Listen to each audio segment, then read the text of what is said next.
नमस्कार दोस्तों, आप देख रहे हैं करंट न्यूज़। मैं हूं आपके साथ साक्षी और आज फिर एक और बड़ा मुद्दा लेकर मैं आपके बीच आई हूं। मुद्दा है आरोग्य सेतु ऐप का। लास्ट वीडियो में हमने आपको बताया था कि आरोग्य सेतु ऐप पर बहुत सवाल उठ रहे हैं। साथ ही अब आरोग्य सेतु ऐप ने कुछ नियम लाए हैं, कुछ नियम जारी किए हैं जिसमें कि अगर कोई उनका उल्लंघन करेगा तो उसको जेल भी हो सकती है। देश में जानलेवा कोरोना वायरस के मद्देनजर बनाई गई आरोग्य सेतु ऐप को लेकर सरकार ने नए नियम जारी किए हैं। सरकार ने आरोग्य सेतु ऐप के यूजर्स की जानकारी डेटा की प्रोसेसिंग के लिए दिशा निर्देश जारी करके कहा कि कुछ नियमों का उल्लंघन करने वाले व्यक्तियों के लिए जेल की सजा का भी प्रावधान किया गया है। नए नियमों के तहत 180 दिन के अधिक डाटा के स्टोरेज पर रोक लगाई गई है। इसके साथ ही यूजर्स के लिए प्रावधान किया गया है कि वे आरोग्य सेतु से संबंधित जानकारियों को मिटाने का अनुरोध कर सकते हैं। इस तरह के अनुरोध पर 30 दिन के भीतर अमल करना होगा। यह ऐप एंड्रॉइड, एप्पल और iOS और जियो फोन पर उपलब्ध है, लेकिन सरकार ने उन लोगों के लिए भी टोल नंबर दिया गया है 1921 जिनके पास स्मार्टफोन नहीं है। सरकार ने कुछ गोपनीय डेटा पर भी बहुत काम किया है।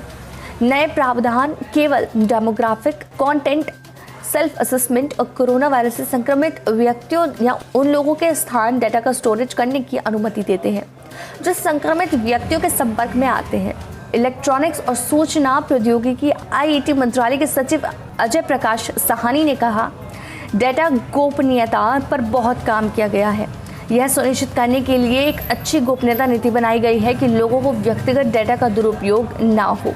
अभी तक 9.8 करोड़ लोग आरोग्य सेतु ऐप को डाउनलोड कर चुके हैं। यदि इस ऐप के उपयोगकर्ता किसी संक्रमित व्यक्तियों के निकट संपर्क में आते हैं तो ऐप यूजर्स को संचेत करता है। कोविड-19 को लेकर रोक वाले इलाकों में आरोग्य सेतु ऐप को अनिवार्य कर दिया गया है। दिशा निर्देश में महामारी के प्रसार को नियंत्रित करने में शामिल विभिन्न एजेंसियों द्वारा डेटा को संभालने की प्रक्रिया तय की गई है। डेटा को अनुसंधान उद्देश्यों के लिए विश्वविद्यालय के साथ भी साझा किया जा सकता है।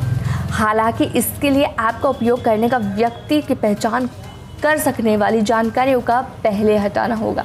जुर्माने भी लगेंगे, लेकिन उसके बाद जेल भी हो सकती है।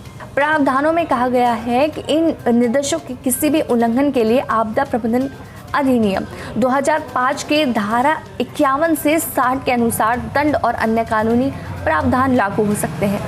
आपदा प्रबंधन अधिनियम के तहत जुर्माना लगने से लेकर जेल की सजा तक का प्रावधान है। साहनी ने कहा, सबसे महत्वपूर्ण कार्य ऐप से विभिन्न विभागों में डेटा का प्रभाव है, जहां व्यक्तियों की गोपनीयता पर बहुत जोर दिया गया है। उन्होंने कहा, ऐप के यूजर्स को डिवाइस आईडी दी जाती है जिसका उपयोग विभिन्न सूचनाओं और कार्यों को संपादित करने के लिए किया जाता है। व्यक्ति के संपर्क का उपयोग केवल उपयोगकर्ता को सचेत करने के लिए किया जाता है। आरोग्य सेतु के 13,000 से कम यूजर्स को कोरोना वायरस संक्रमण के सकारात्मक पाया गया है, लेकिन इसकी मदद से लगभग 1.4 लाख ऐसे लोगों को पता लगाया गया है और सतर्क किया गया है जो संक्रमित व्यक्तियों के निकट संपर्क में आए हैं।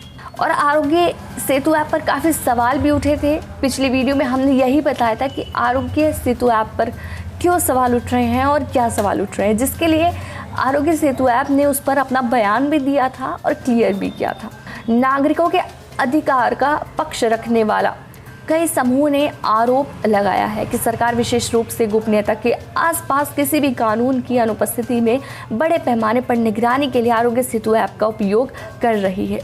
मंत्रालय के एक अधिकारी ने कहा, प्रोटोकॉल कानूनी अंतर को पाटने और गोपनीयता संबंधी चिंताओं को दूर करने के लिए जारी किया गया है।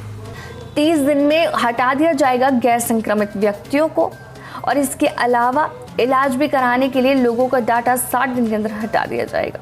ऐसी और खबरों के लिए देखते रहिए करें न्यूज़ और लाइक कीजिए, शेयर कीजिए, सब्सक्राइब कीजिए।